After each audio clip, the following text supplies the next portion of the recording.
hombre, simple, ¿no es cierto? Como cualquiera de nosotros, ¿no es cierto? Ahora, el Señor evidentemente lo está usando, ¿no es cierto? Hoy podríamos decir que es uno de los predicadores de habla hispana, por decirlo de alguna manera, reformados, ¿no es cierto? Que, bueno, tienen mucha llegada y gracias a Dios, hermano, el Señor usa a hombres simples, hermanos, así como en la Biblia, ¿no es cierto? No hay ninguno que tenga poder propio, sino que el Señor nos usa como una herramienta, ¿no? Entonces, entendiendo eso, hermano, pero yo no quería dejar pasar esa oportunidad y decir, bueno, como nosotros tuvimos que ausentarnos, ¿no es cierto? Es para una edificación nuestra como líderes, ¿no es cierto? Y obviamente después poder trasladar eso a la iglesia. Pero este es un tema, hermano, que si vos venís regularmente al culto, te vas a dar cuenta que es algo que venimos hablando desde hace mucho tiempo. Venimos masticando este tema. Así que vamos a pedirle la ayuda al Señor en oración, hermanos. Señor, te damos gracias por este día, Señor. Gracias, Señor, por tu amor infinito, Señor. Gracias por traernos, Señor, de las tinieblas a tu luz admirable, Señor. Queremos agradecerte, Señor, y queremos pedirte perdón en esta hora, Señor, por todos nuestros pecados, porque todos los que estamos acá somos pecadores, Señor. Tu palabra dice que si no pecamos, que si decimos que no pecamos, mentimos y te hacemos mentirosos a ti, pero que si confesamos nuestros pecados, tenemos un Dios que es fiel y justo para perdonarnos. Por eso hoy nos reconocemos ante ti como pecadores y buscamos tu perdón, Señor. Queremos también pedirte en oración, Señor, que tú bendigas, Señor, este momento, Señor, que tú bendigas este culto, Señor, que tú bendigas la mente y el corazón de cada uno de nosotros, Señor, que abras nuestro entendimiento para que tu palabra, que es viva y eficaz, penetre en cada uno de nosotros, nos cambie, nos dé, Señor, una edificación en este día, Señor, una exhortación, un consuelo, Señor. En el nombre de Jesús te pedimos todo esto. Amén. Bueno, hermano, entonces con ese título en mente, yo hoy dividí la prédica en 4 puntos. La idea, hermanos, cada vez más con el pastor Sebastián, ¿no es cierto?, con Luis, es desde el púlpito poder hacer las cosas, hermanos, lo más sencillo dentro de lo que se puede, para que vos te vayas con una idea determinada en la cabeza, ¿sí? Que vos te vayas con algo que vos puedas decirle a tu mamá, a tu esposa que no vino al culto, cuando te pregunte de qué hablaron, vos puedas tener una idea para poder hablar sobre lo que se habló en el culto. ¿Amén? Entonces nos estamos generando mucho más, ¿sí? Así que tienen que orar por los líderes, hermanos, ¿sí? Tienen que orar, ¿sí? Embajada del Reino, Reservorio Santo, columna y baluarte de la verdad. Entonces el primer punto es hablar de 2 comisiones en 2 etapas distintas, ¿sí? Para esto vamos a ir a la palabra del Señor, vamos a ir a Génesis capítulo 1, versículo 26 al 28. Amén. Ya estuvimos hablando con los administradores, ¿no es cierto?, de poder poner la pantalla para poder tener ahí también las letras de las canciones, ¿no es cierto?, poder estar cada vez más atento a las necesidades de la congregación, hermano. No solamente eso, entendiendo de que hay otro tipo de necesidades también. Así que leemos, hermanos, Génesis capítulo 1, versículo 26 al 28. Entonces dijo Dios: hagamos al hombre a nuestra imagen, conforme a nuestra semejanza, y señoree en los peces del mar, en las aves de los cielos, en las bestias, en toda la tierra y en todo animal que se arrastra sobre la tierra. Y creó Dios al hombre a su imagen de Dios lo creó, varón y hembra lo creó, y los bendijo Dios y les dijo: fructificad y multiplicaos, llenad la tierra y sojuzgadla, y señoread los peces del mar, en las aves de los cielos y en todas las bestias que se mueven sobre la tierra. Amén. Bueno, hermanos, acá vemos la primera comisión, por así decirlo, ¿no es cierto?, de nuestra prédica de hoy, que te dije que íbamos a hablar de 2 comisiones. Acá lo que estamos viendo es que el Señor quería y por lo tanto comisionó, ¿no es cierto?, a estos hombres, ¿no es cierto?, que llenaran la tierra de hombres a la imagen de Dios. ¿Sí? Esa era la primera comisión. ¿Sí? Decía, fructificados y multiplicados y llenad la tierra, porque el Señor hasta acá, hermanos, había hecho al hombre, varón y hembra los creó, ¿no es cierto?, a la imagen de Dios. ¿Sí? Entonces, la primera comisión que vemos es que había que llenar la tierra de imágenes vivientes de Dios. ¿Sí? Algo que debemos notar en este texto, y a lo largo de estos primeros capítulos del Génesis, en el capítulo 1 y en el capítulo 2, hermano, si vos lo leíste, y si no ahora cuando lo leas en detenimiento en tu casa, te vas a dar cuenta, vas a notar que el hombre tenía cierta autoridad. ¿Sí? Bien, podemos notar eso, ¿no es cierto? Le dijo, sojuzgar la tierra sobre las cosas, pero no sobre todas las cosas. Tenía cierta autoridad. ¿Sí? Por ejemplo, tenía la autoridad, hermano, o mejor dicho, no tenía la autoridad para definir lo bueno y lo malo. ¿Estamos de acuerdo, no es cierto? Él no tenía esa autoridad. Él no tenía esa autoridad porque esa autoridad era de Dios. Hermano, solamente para que lo pensemos, hermano, fíjense que hoy en día esto no ha cambiado. La autoridad para juzgar lo bueno y lo malo sigue siendo de Dios. Para nosotros al menos es así, ¿sí o no? ¿Y a dónde está establecido eso? En su palabra. ¿Sí? Eso no ha cambiado. Hoy el hombre, hermanos, a través de lo que ya lo vimos también en otro culto, de lo que se llama el antropomorfismo, ¿no es cierto?, la centralidad puesta en el hombre, ha cambiado eso y ha dejado a voluntad del hombre a ver lo que está bien y está mal, ¿no es cierto? Entonces, es el hombre el que tiene el poder y la autoridad según el mundo de hoy, ¿no es cierto? ¿Se escucha mal? ¿Retumba? Bajale un poquito, Mati, por favor. Vamos a poner un poquito, yo otra parte hablo fuerte, así que... bueno, entonces, le dio cierta autoridad, pero no toda la autoridad. Él no podía definir lo que estaba bien y lo que estaba mal. Eso era parte exclusiva de Dios, hermano, y Dios ya había hablado por su palabra lo que él podía y lo que él no podía hacer. Entonces le dijo, de todos los árboles del huerto podés comer, pero de este no. Del árbol del bien, del conocimiento del bien y del mal, de ese árbol no podés comer. Entonces, hermanos, hasta este hombre que había sido hecho a la imagen de Dios, tenía un límite, tenía una autoridad, ¿no es cierto? O mejor dicho, estaba bajo autoridad, ¿sí? No tenía autoridad para imponer, por ejemplo, para decidir lo que estaba bien y lo que estaba mal. Eso lo podemos ver, hermanos, en Génesis capítulo 2, versículos del 15 al 17, bueno, dice, y en el 16 dice, y mandó Jehová Dios al hombre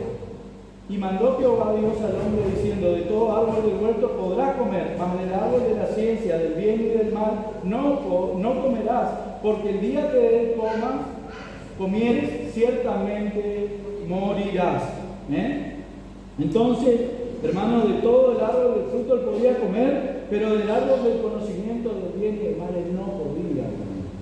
No podía comer. Él no tenía la autoridad para decidir, para definir lo que es bueno y lo que es malo, porque Dios ya se lo había dicho, ¿sí? Ya se lo había dicho en su palabra. Él ya le había dicho, de esto no lo podés hacer. Impresionante, ¿no es cierto?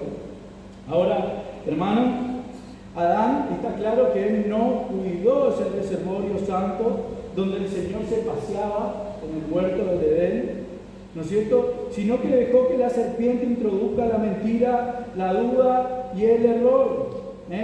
Y fueron, yo pensaba, hermanos, estos fueron, no sé cómo decirte, partícipes o cómplices del engaño. ¿Por qué, hermanos? Y acá podemos indagar un poquito, hermanos, lo que hicieron, hermanos, porque dice la palabra en el libro de Santiago que de la concupiscencia, de los deseos más profundos de nuestro corazón, es de donde nace el pecado, que al final da a luz la muerte. ¿Sí o no? El mismo Jesucristo, hermanos, enseñó que del corazón salen los asesinatos, que del corazón sale, hermanos, todo lo que está podrido de nuestro corazón, no de afuera, no es de afuera, sino es de adentro, es de nuestro propio corazón. Entonces, hermanos, de alguna manera, ellos sucumbieron ante la tentación de ser como Dios, porque eso fue lo que le dijo la serpiente. Sucumbieron, hermanos, ante la mentira y el error, el engaño, por no estar firmes en la palabra de Dios, ¿sí? Así que Dios te dijo, dudas, cuando dudamos, hermanos, así que el Señor dice eso, pero por eso es importante, hermanos, que nosotros vayamos a fondo y en profundidad con las doctrinas. Y hablamos de Adán, hermanos, por una cuestión, otra vez, de autoridad, porque sabemos que la serpiente primero le habló a Eva, ¿sí o no? Pero es una cuestión de autoridad. El Señor le había hablado primero a Adán, Él le dijo lo que no tenía que hacer, Él le habló y Él debería haberle enseñado, ¿sí? Por una cuestión de autoridad. Bueno, hermanos, pero ellos creyeron en la mentira de la serpiente, cayeron en la trampa y junto con el pecado entró la muerte. Bien, ahora, hermanos, antes de que sean expulsados del paraíso, del jardín del Edén, Dios hace una promesa. Presta atención. El Señor hace una promesa y dice que iba a enviar a un hombre nacido de una mujer que aplastaría la cabeza de la serpiente, el engañador, ¿sí? Pero que ella le diría en el calcañar. Génesis capítulo 3, versículo 15. O sea, hermanos, en otros términos, la misión que Dios encargó a Adán y a Eva de llenar la tierra de seres humanos fracasó, de seres humanos a la imagen de Dios. ¿Sí o no? Porque el hombre cae, la naturaleza del hombre cae. ¿Sí? Se corrompe la imagen de Dios en el hombre. Entonces, esa comisión que el Señor le había dado a Adán fracasa. ¿Estamos de acuerdo? ¿Bien? Pero, hermanos, esta comisión que Dios le encargó a Adán no va a quedar inconclusa. ¿Sí? O sea, Adán fracasó. Y ahí es donde nos vamos al segundo punto de esta charla, porque Dios levantará a un hombre, el segundo Adán, que no va a fracasar esta vez, hermano. Ten en cuenta eso. Él no va a fracasar. De esta manera, la imagen de Dios sería restaurada en nosotros y el hombre volvería a disfrutar de una comunión con Dios. ¿Sí? En el paraíso, teniendo paz para con Dios en Jesús. Amén. Esto, hermanos, en muy resumidas cuentas, es ni más ni menos que la historia de la redención. ¿Sí? En muy resumidas cuentas. ¿Sí? Entonces, ahora vamos a empezar a hablar de este postrer Adán. ¿Sí? O sea, el descendiente de Adán. ¿De dónde sacamos eso? Si te vas a Lucas, capítulo 3, vamos a leer por una cuestión de tiempo el versículo 23 y el 28. del capítulo 3 de Lucas. Amén. Jesús mismo, al comenzar su ministerio, era como de 30 años, hijo, según se creía, de José, hijo de Elí. ¿Bien? Hijo de Nos, el 28, andate al 28, hijo de Nos, hijo de Set, hijo de Adán, hijo de Dios. El postrer Adán. Amén. El Hijo de Dios se encarnó para poder enfrentar como Adán, ¿sí?, la misma prueba que él enfrentó.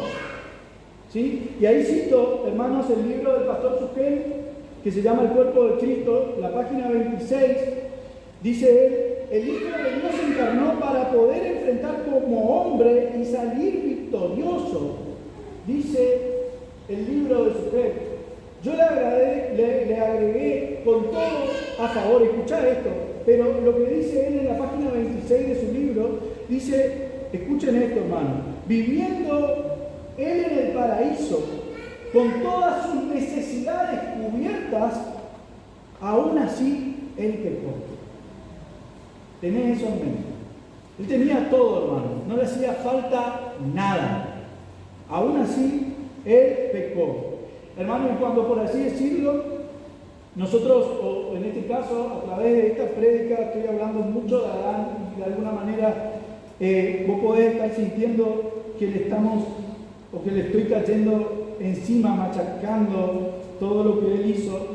Hermano, y acá hay que ser claros y honestos de que Adán es lo mismo que nosotros, es igual a nosotros, hermano, que sucumbimos todo el tiempo por la tentación y el pecado. ¿Sí?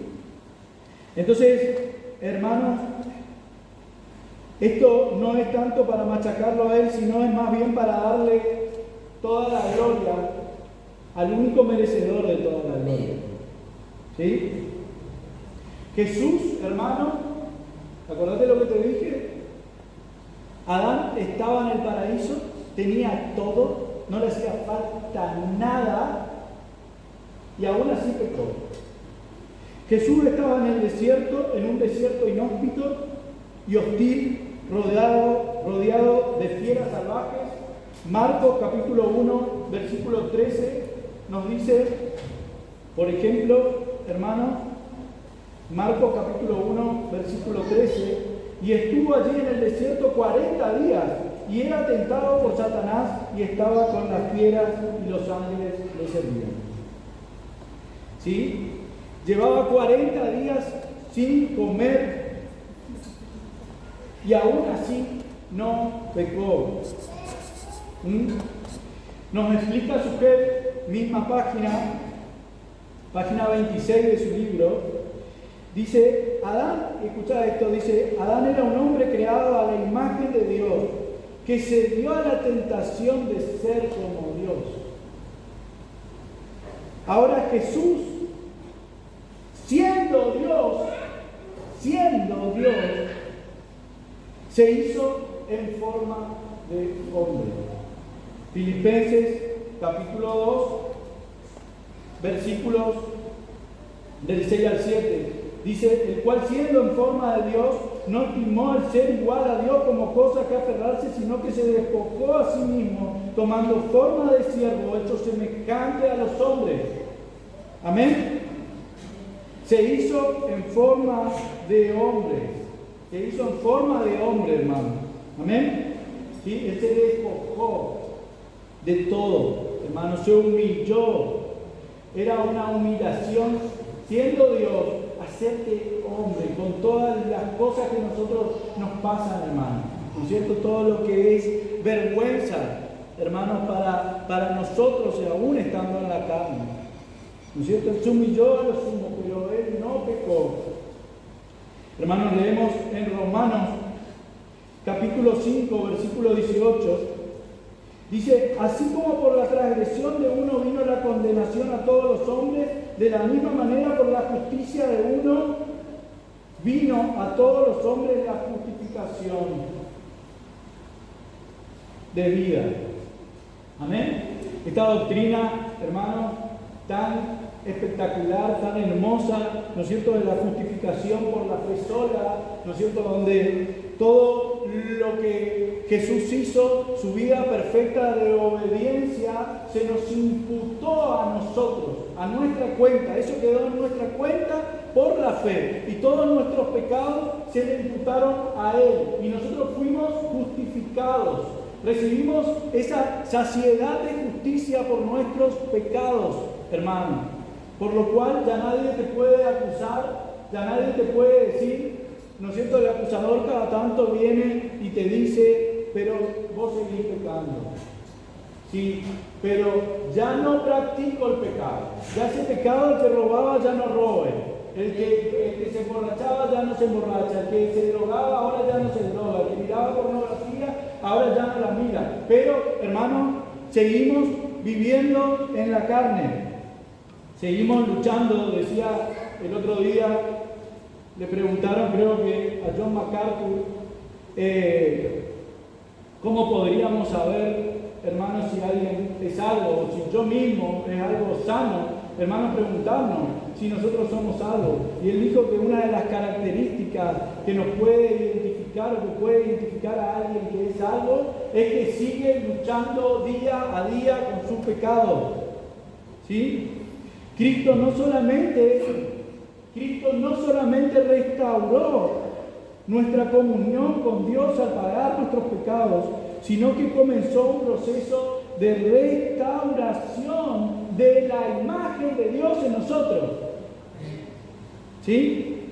Este proceso va a culminar cuando nuestros cuerpos sean glorificados. Filipenses capítulo 3, versículo 21. El cual transformará el cuerpo de la humillación nuestra para que sea semejante al cuerpo de la gloria suya, por el poder con el cual puede también sujetar a sí mismo todas las cosas. Amén. Ahora, bien, hermanos, yo acá me detengo, quiero que pienses, te hago una pregunta. Si este es el proceso donde culmina justamente con la glorificación de nuestros cuerpos, ese es el último paso, vamos a decirlo así, donde el proceso de restauración llega a su fin, por así decirlo. ¿Cuál es el comienzo de ese proceso de restauración? Quiero que lo tengas ahí, pensando, anda pensando el otro mientras te voy a ir hablando del proceso de restauración. ¿Entendiste la pregunta, no es cierto?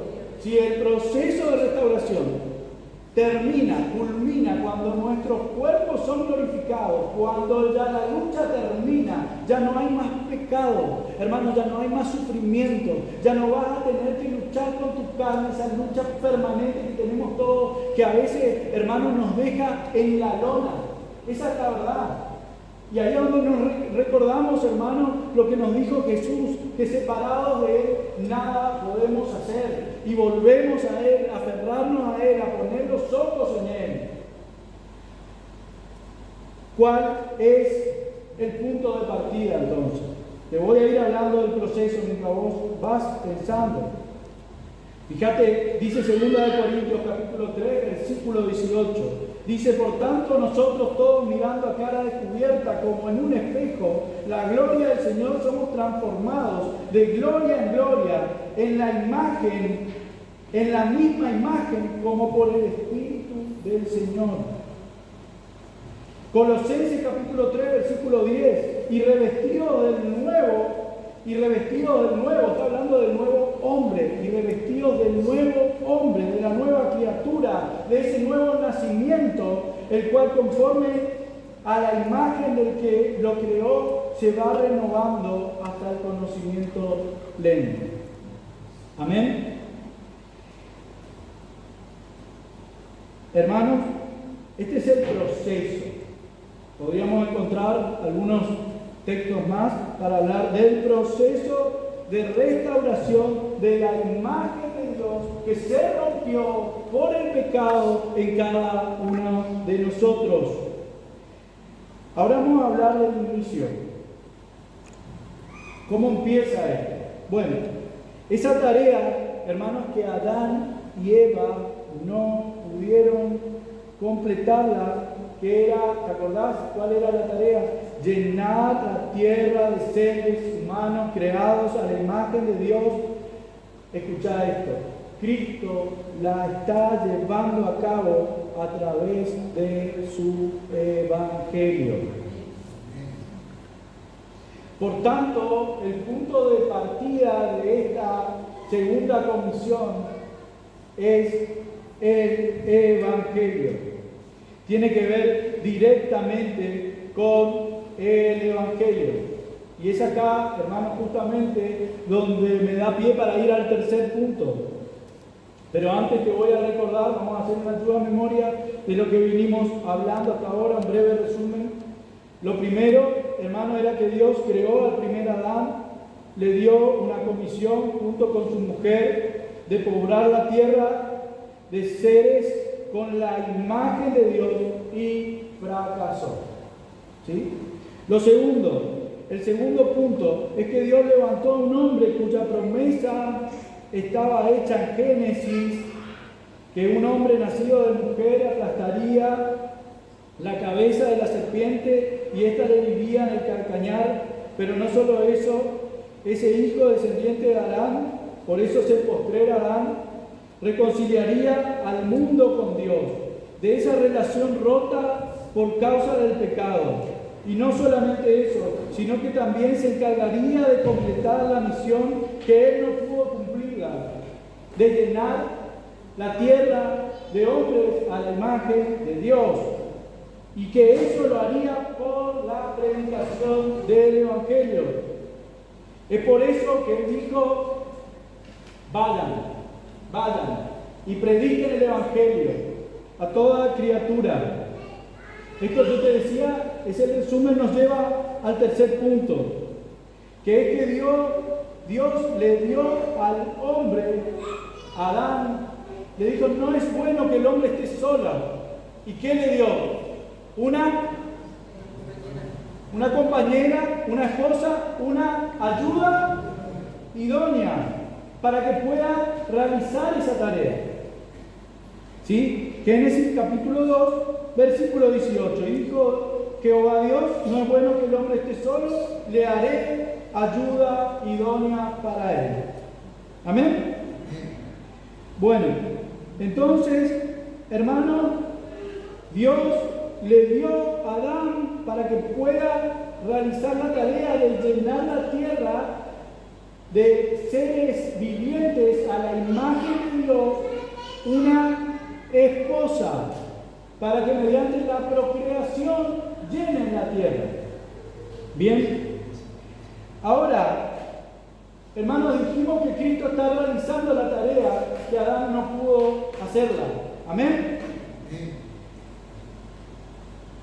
Ahora, ¿cómo o con quién va a realizar esa tarea Jesucristo? Hay algunos donde estaban la pregunta, y es con su esposa. Es con ella que va a realizar la obra. Tanto es así, hermanos, fíjate en la página 29 del libro, escucharon que dice el pastor Sugel Michelén, dice, por medio de ella, la iglesia, es que el Espíritu de Dios engendra hijos espirituales a través de la proclamación del Evangelio. Primera de Corintios, capítulo 4, versículo 15, dice lo siguiente, porque aunque tengáis 10.000 años en Cristo, no tendréis muchos padres, pues en Cristo Jesús yo os engendré por medio del Evangelio. Agregamos esto, hermanos, lo que dice Santiago, capítulo 1, versículo 18, Él de su voluntad nos hizo nacer por la palabra de verdad para que seamos primicia de sus criaturas. Primera de Pedro, capítulo 1, versículo 23, dice, siendo renacidos, no de simiente corruptible, sino incorruptible, por la palabra de Dios que vive y permanece para siempre. Y 1 Corintios, capítulo 1, versículo 21, que te lo voy a parafrasear, hermano, que dice que Dios en su infinita sabiduría escogió que fuera por medio de la predicación, por medio de la locura, de la predicación del Evangelio, que los creyentes se salvasen. Entonces, hermanos, es por medio de su palabra proclamada que Él va a ir ganando terreno para el reino de los cielos en esta tierra.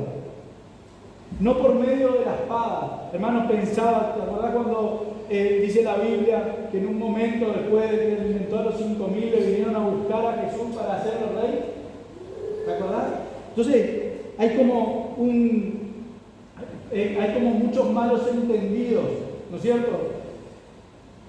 Ahora a nosotros no nos puede pasar eso. Hermano, nosotros tenemos que entender que no es por medio de la espada, que no es por medio de las armas, que hay una guerra espiritual, pero que nuestra arma principal es la espada de la palabra. Es esa espada, hermano. Es la única espada permitida. ¿Sí? Donde por medio de esa espada, hermano, nosotros vamos a ir abriendo camino al reino de Dios en la tierra. No hay otra forma. ¿Sí? Y se van a ir engendrando hijos espirituales por el poder del Espíritu Santo, por medio de la palabra. Aparte de la iglesia, ¿sí? Dice el libro El cuerpo de Cristo en la página 29, dice, no tiene otra ayuda idónea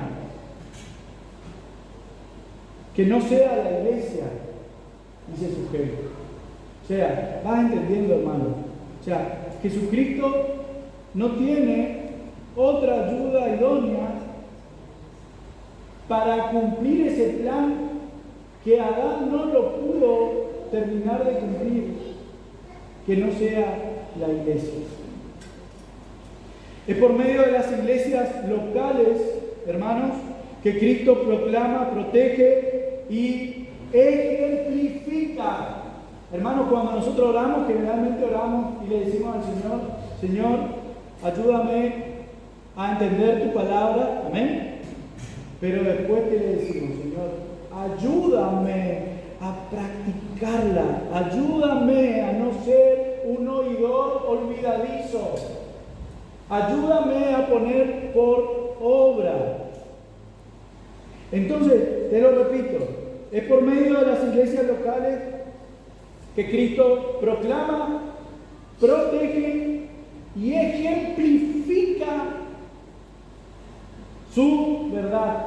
O sea, nosotros no solamente tenemos que predicar la palabra, no solamente tenemos que vivir como hermanos, sino que tenemos que demostrar, hermanos, que no es solamente un conocimiento teórico, sino que es un conocimiento mediante el cual el Señor está restaurando la imagen de Dios en cada uno de nosotros. Es una ardua tarea. Entonces, hermanos, así como Adán tenía la obligación de cuidar el huerto, ¿no es cierto? Y también tuvo después la responsabilidad por haber dejado entrar el engaño y la mentira. Nosotros, dice 1 Timoteo capítulo 3, versículo 15, Pablo le está escribiendo a Timoteo y le dice, Timoteo, tengo pensado ir a verte, pero te escribo esto por si me lleva a demorar, para que tú sepas cómo debes conducirte en la casa del Dios viviente, que es columna y de la verdad. Columna y baluarte de la verdad. Hermano, en unión con Cristo, nosotros tenemos la misma obligación de proteger el huerto que Dios nos dejó.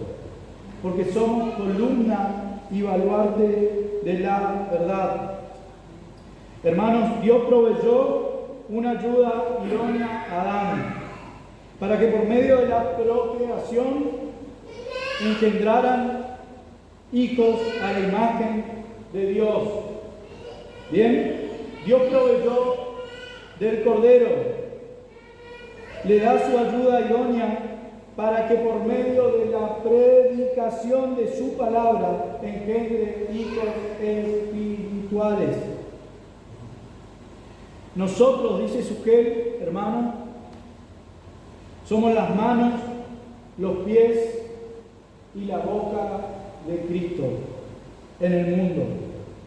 Somos su ayuda idónea. ¿Te das cuenta, hermano? ¿Te das cuenta? El Señor no nos necesita, pero nos ama. El Señor no nos necesita, pero nos ama, hermano. Nos está haciendo partícipe de una obra redentora. Si la iglesia funciona como tiene que funcionar, creamos en el Señor, vamos a ser transformados a la imagen de Cristo. Efesios capítulo 4, versículos 12 y 13 dice: a fin de perfeccionar a los santos para la obra del ministerio, para la edificación del cuerpo de Cristo, hasta que todos lleguemos a la unidad de la fe y del conocimiento del Hijo de Dios, a un varón perfecto, a la medida de la estatura de la plenitud de Cristo. Amén. Hermano, nosotros somos parte de algo inmensamente mayor que venir al culto cada domingo. Somos parte de la historia de la redención que comenzó en Génesis. Ahora, hermano, esto que estamos diciendo es tremendo. No sé si te está iluminando el Espíritu Santo. Hermano, es tremendo. A veces, hermanos, uno piensa, decía el pastor Javier Bello, uno piensa en cómo se le motiva a los miembros de una congregación para que sigan viniendo, para que tengan ganas de venir, para que vengan con gozo y contentos. Y entonces dice, nosotros no tenemos problema con motivarle a los hermanos. El problema es con qué yo te estoy motivando. Porque probablemente yo te estoy motivando con un Dios que es un Dios que te sirve, que es como un genio de la lámpara, que vos le tenés que pedir lo que vos quieras. Pedid y se les dará. Y todo lo que pidas en mi nombre, Él se lo dará. Pero no hablan del contexto, no hablan de cómo sigue eso. Hermano, ahora, el problema no es la motivación, el problema es con qué yo te estoy motivando. Ahora, esto nos tiene que servir de motivación, hermano. Yo quiero que vos te vayas, y le he pedido al Señor, que vos te vayas acá hoy motivado por estas verdades, hermano. Dice la Biblia, hoy cantamos también, que las puertas del Hades no prevalecerán contra la iglesia, no prevalecerán. Entonces, hermanos, este plan es de cumplimiento seguro, es de cumplimiento infalible. El plan del Señor no va a fallar. Este es el plan del Señor y se va a llevar a cabo sí o sí. Estés vos o no estés vos. Esté yo o no esté yo. El plan del Señor se va a llevar a cabo igual. Este plan no puede fallar. La obra se va a completar, hermano. Sí o sí. La obra se va a completar sí o sí. Con vos o sin vos. Esté yo o no esté yo. Esta obra se termina, hermano.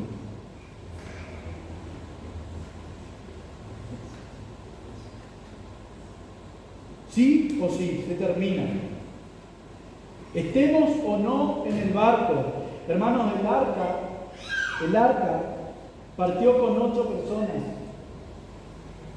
No vayas y no vamos a pensar de que nos van a esperar. Ahora, recordad las promesas de que el Señor no retarda su promesa como muchos la tienen por tardanza, sino que es paciente para con todos, para que procedan a los cumplimientos. El Señor está esperando. Eso es cierto también. Pero, hermanos, si vos estás acá hoy, yo quiero pensar que Dios tiene un plan maravilloso para vos. Finalmente lo pudimos decir, hermano. Nos guardamos eso porque se usa tan mal eso.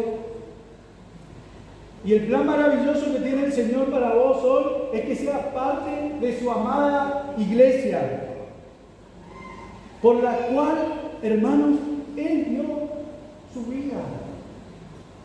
Hermanos, Efesios capítulo 5, versículos del 25 y 26 dice: maridos, amen a sus esposas, ¿sí o no?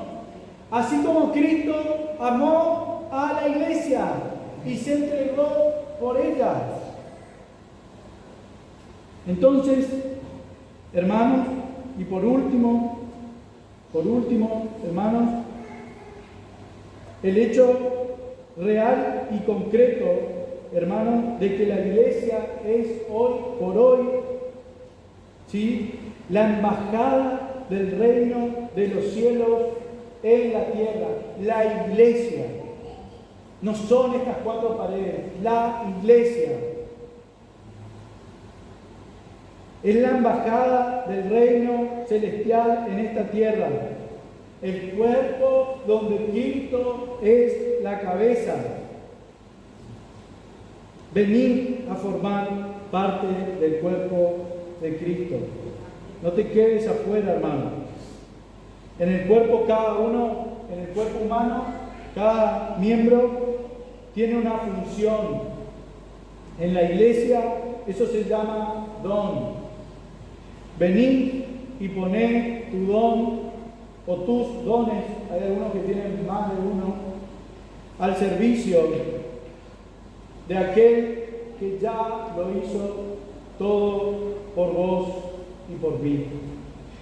Venid, porque si esta es la iglesia de Cristo, hermanos, nosotros somos la embajada del reino, ese pedazo de lugar, ese reservorio santo, columnas y baluartes de la verdad. Venid, no te quedes afuera, hermano. Amén. Es un poco, hermanos, lo que veníamos hablando, hermanos, y espero que el Señor, a través de su Espíritu Santo, haya hablado a tu corazón, ¿sí? Porque, como decimos siempre, hermanos, los predicadores podemos llevarte la palabra hasta tus oídos. ¿No es cierto? Esta frase tomada de alguien, pero el único que puede llevar la palabra a tu corazón es el Espíritu Santo. Así que oremos. Señor, que tu bendita y poderosa palabra, Señor, haya calado hondo en nuestros corazones, Señor. Que encienda en nosotros el deseo de formar parte de tu amada iglesia, Señor. Nosotros te rogamos, Señor, ser esa embajada de tu reino en esta tierra, Señor. Ser ese reservorio santo, Señor. Que podamos llevar a cabo, Señor, esa tarea que tú has encomendado, Señor. Rogamos, Señor, por cada uno de los que están acá, Señor, para que tu palabra, Señor, que es viva, que es eficaz, Señor, penetre en cada uno de nosotros, Señor. Habla al corazón de mis hermanos, Señor. Toca sus partes más sensibles, Señor, para que podamos tomar conciencia de esta tremenda verdad. Señor, ese es nuestro ruego. Señor, oramos también, Señor, por aquellos que han venido, Señor, enfermos. Señor, creemos que tú sigues obrando milagros. Señor, creemos que nadie, Señor, absolutamente nadie puede detener tu poder, que tú al que quieres sanar, sanas. Señor, y por eso, Señor, rogamos, si hay alguien aquí, Señor, enfermo, que tú hagas un milagro, Señor, y lo sanes, si esa es tu voluntad. Señor, oramos. Tu palabra dice que si hay alguien enfermo en la congregación, que llamen a los ancianos y oren, que la oración de fe sanará al enfermo. Oramos también, Señor, por las necesidades de trabajo, por las necesidades económicas, Señor. Te clamamos, Señor, sabiendo que tú eres el proveedor de absolutamente todas las cosas, Señor. Y te pedimos, Señor, que estés obrando. Señor, si hay alguien aquí que todavía no ha venido, todavía no ha reconocido a Jesús como su único y suficiente Salvador, no ha venido, Señor, a reconocerlo a Él como el único nombre en el cual hay salvación. Señor, nosotros te pedimos todos juntos, unánime, Señor, por esa alma, para que tú le traigas convicción de pecado, Señor, para que puedan ser conscientes, Señor, de que una vida sin Cristo es una vida condenada al infierno eterno. Y para decir que Jesucristo es nuestro Señor, tenemos que vivir una vida acorde a lo que quiere nuestro dueño. Por eso, Señor, oramos en el poderoso nombre de Jesús. Amén.